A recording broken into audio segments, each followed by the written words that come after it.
As someone who met superheroes at the age of 7, Marvel movies come to my mind when I think of superhero movies. But DC's characters were more interesting than Marvel's characters. The reason for this was that DC's demigod or cosmic character narratives were more interesting for me as a little kid. Zack Snyder's films, on the other hand, ruined the mood of all these characters and always disappointed me. The hopeless romantic who tried to love DC movies. It's amazing to think how someone who made Watchmen can make bad DC films based on other DC comics. The rest of the video contains spoilers about the film. After the warning, let's talk about James Gunn's Superman. Superman, the first movie of the new DC universe led by James Gunn, takes the Superman narrative to another level above the Superman narrative of Zack Snyder's DC universe.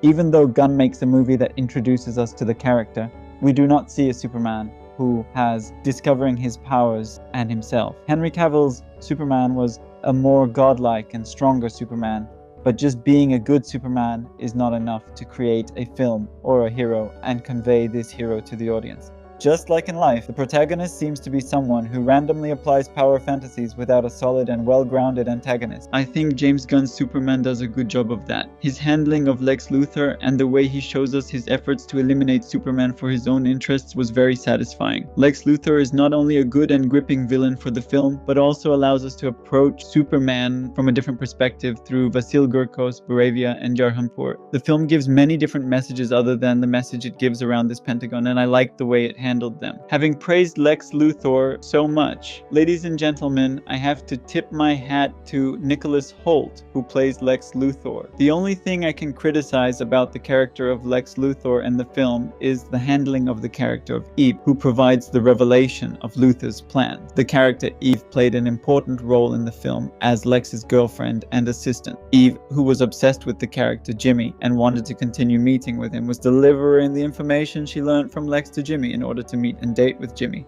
While Lex was in the position of someone who thought and took into account as many things as Lex, would he allow someone who was his former assistant and girlfriend to move around many secret important files or behind closed doors with cameras and video recorders?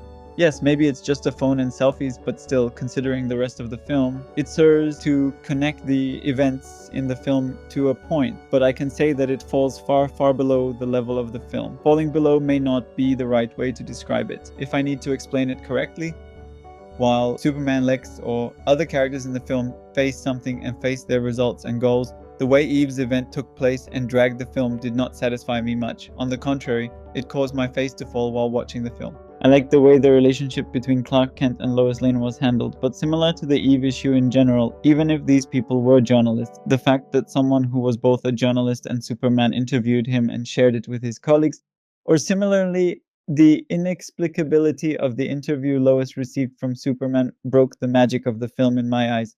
Yes, all this is a movie and a superhero movie in a field that can remain even more superficial, but it seems strange that this part is passed over like this while we see so many thoughtful options and solutions in other areas. I mentioned that this film is also an introduction to the new DC universe, so let's take a look at what the film does on that front. In essence, the film was a good film in this respect. I think the most important reason for this is James Gunn in the director's chair.